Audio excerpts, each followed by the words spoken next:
Welcome back to the weekend show. You are now watching the lifestyle segment brought to you by HoloCrunch. Crunchy, yummy goodness. Good morning. Good morning, Andy. Today we'll be talking about World Contraception Day. It takes place on the 26th of November, the 26th of September, I beg your pardon, every year. The day's mission is to improve awareness of all contraceptive methods available and enable young people to make informed choices on their sexual and reproductive health. Joining us in today's program to discuss this, we have Dr. Kanu Onyekachi. He is a clinical quality and training advisor at Maristop, Nigeria. Welcome to the weekend show. Thank you so much, and thank you for having us. It's also my pleasure to welcome Dr. Promise Ozuzuu, who is a sexual and reproductive health right advocate and expert and heads the outreach channel at Maristop. Welcome to the weekend show. Thank you so much. Yeah. You're most welcome. Doc, let me start with you. What is the importance and the significance of today, World Contraception Day? Yeah. World Contraception Day is a day where, the world has agreed to create awareness, on issues around contraception. It's a day where, if you need to look at issues around women and the need for us to take control, of our reproductive health issues and all that, and giving, that right to women to say, okay, I have the choice. I have the right to make a choice of how many children I want to have and when I want to have them. So World Contraception Day is that day that we reinforce that message globally around, getting people to, know about what is available in terms of contraception for them and how it fits into, their reproductive lifestyle and all that. So that's why it's celebrated, and it's really very important. It is actually critical for us in Nigeria to look at, the gains, some of the gains that we can make out of, contraception, and then the fact that giving access to women, out there in communities, especially hard to reach communities where, there are limited access to, some of this, contraceptive methods available. So we'll keep reinforcing the message, and that's why this day, 26th of September, will keep being, important in our space. Yeah. I mean, Dr. Onyekachi, when you talk about contraception, especially because of how religious and traditional we are, people take like 10 steps back. And so I was reading about this, and I noticed that when they talk about World Contraception Day, they say to make sure every pregnancy is wanted or that it matters. So tell us, what are the myths and the stereotypes when it comes to contraceptions and acceptance of it, especially here in Nigeria? Yeah, thank you so much. You're welcome. So basically, contraception, as we would all, just in common parlance, refers to what you need to do to take charge of your reproductive life regarding when I want to get pregnant, if and when I want to get pregnant. So basically, in our space in Nigeria, what we've been battling for the past 10 years marriage stops, is increasing awareness, letting people know about family planning, letting them know that it is safe, dispelling those myths and misconceptions out there in the communities. So part of the challenges we've had in doing this and regarding those myths, people have lots of fears about side effects. They have wrong information about the side effects. They feel, oh, when I have this family planning method, I won't be able to get pregnant again. Or when I have this family planning method, it will lead to, I will add weight, I will have infections and all that. But all those are not true. So what we try to promote is that people get access to quality information, because that's where it starts. When they have the right information, they can now have the right services. Again, beyond the issue of myths and misconception, we also have cultural stereotypes where they make the women don't have the power to make decisions regarding their reproductive health, and that is also what we want to change. Some religions as well, pose some significant challenge to uptake of family planning in Nigeria. So within that entire space, that's why we keep pushing, passing the information, especially to the hard to reach regions. in the country. And based off those statistics that you've reeled out, 92% of Nigerian women who are sexually active are aware of one form of contraception or the other, but only a meager 16% actually use one form of contraception or the other. Why is this? Is it due to access or lack of access, or is it just, you know, due to the stereotypical myths and ideologies that you've clearly elucidated? Yeah, I mean, thank you so much for that. So basically about 36% of women who are within the reproductive age range in Nigeria, they want to space that. They want to use a form of contraception. They want to either limit childbirth or they want to space. But only about 70% of them have that access. So about 19% more than half of that proportion they are not using the methods, family planning methods that they would have wanted to use. So part of that is access.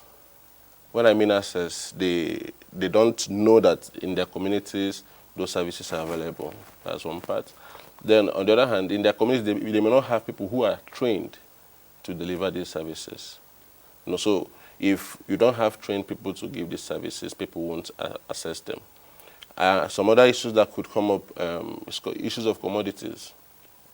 People could be trained and they don't have, health workers could be trained, but commodities are not there for them to dispense to the end users. So a couple of those things come in. Then providers bias is something we are battling so hard at marriage stops. Some service providers would, when I mean software, I mean nurses and doctors who are delivering these methods. They have their own personal biases. They feel, because you're an adolescent, you're not supposed to have this method. Because you have one child, you're not supposed to have this method. So those levels of bias come to, serve as a disincentive to uptake of contraceptions in the country. So we also have the issues of inequitable gender norms in communities.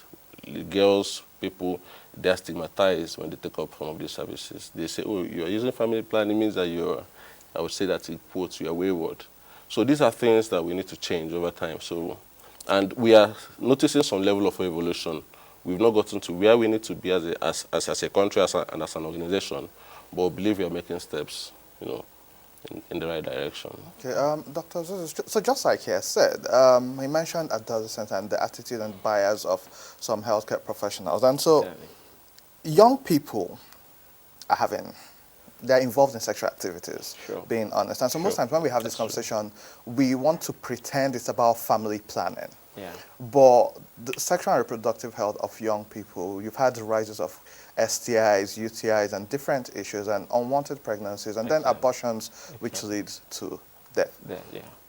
How do you manage this when it comes to the adolescents, the young people, the teenagers of legal age who are now doing this? So beyond the fact that they could have protection, how is this being managed, especially when it comes to young people, and how do you reach out to them? Okay, so what we've done as Marriage Stops is actually, look at various channels, of our service delivery. We have a couple of them, 6 channels of service delivery. And what we've done is, because we find this group really critical and very important, you agree with me that a large population of Nigeria, it's between that 10 and 24, about 32% of Nigerians are prioritize this. And what we've done is we've made all these our service delivery channels youth friendly. So what we have done is, in terms of value clarification for providers, just like Dr. Kanu mentioned about biases coming from providers, we've done that bit as part of the training that we're giving to providers, that value clarification to say young people can access service. You need to be open to them when they come to your door, to uptake, one form of family plan, one form of contraception or the other. Our outreaches are there, once you come into our outreach, what we have done critically as an organization is to make sure that our services, our providers understand how important young people are.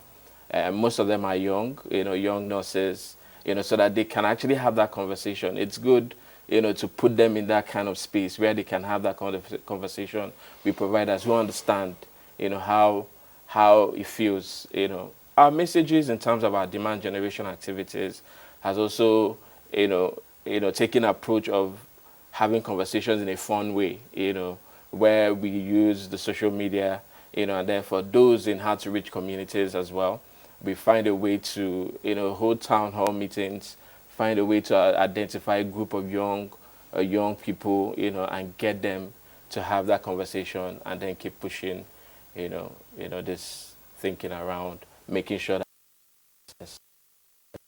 I find very interesting is the role of parents when it comes to the issue of contraception. Sure. We all know African parents is a taboo. Don't talk about it. Exactly. So what is the proper age? Because I have nieces growing up, and I want them to feel comfortable coming to me to speak about issues like this if they don't feel comfortable speaking with their parents. Yeah. So when is the proper age to have conversations like this? And how do you set sort of a comfortable environment where adolescents who are engaging in sexual activities can speak to you about it, and you're able to prefer solutions to these issues? Yeah.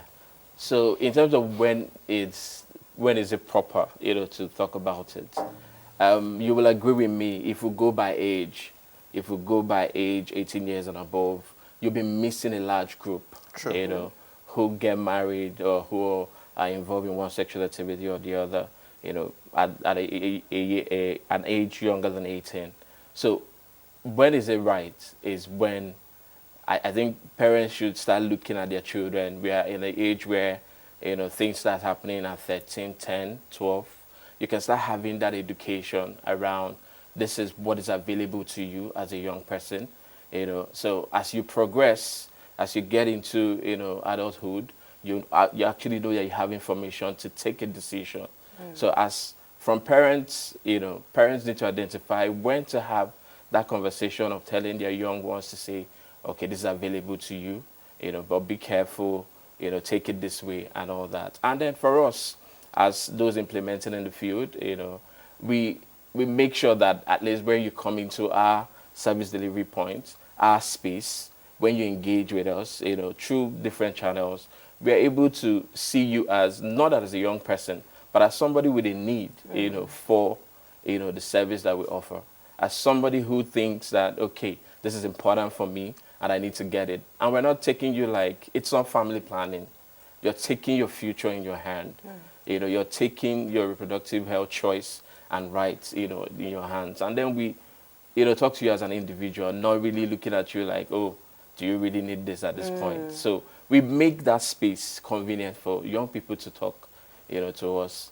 Various channels that we have, we have the call-in center, everybody, young people have access to phones right now. You can call in.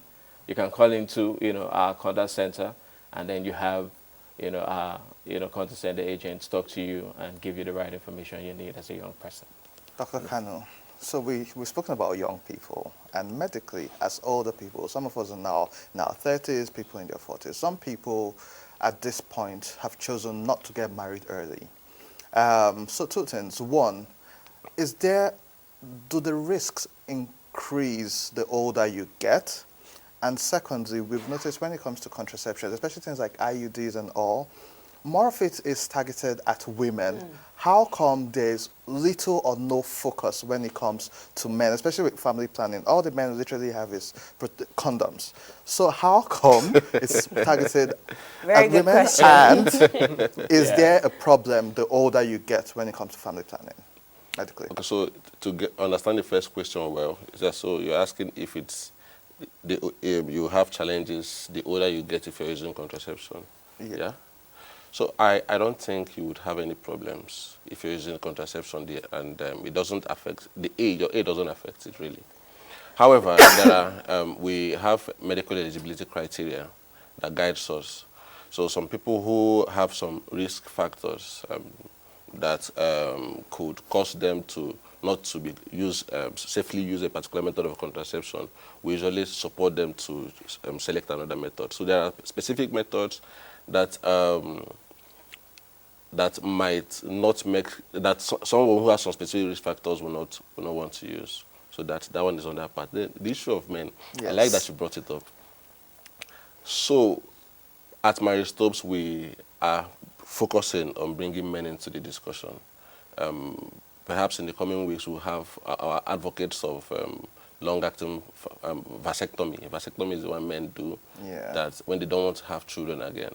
So we'll have some of them coming to the media to also encourage men. So we are encouraging men involvement in family planning. Currently, we are also promoting this vasectomy. Most family planning methods are designed for use by women. Why is that? Okay, so so I'll answer. I don't know how to break it down to common language, but the thing is that for the reproductive system of a woman has many points you can interfere successfully. So if we say, let's stop a woman from ovulating, it's easy. It's easier to do. So when we do that, and when we remove the agent, the woman starts ovulating again and can get pregnant. So a lot of those that have been done for men, the results were not very safe.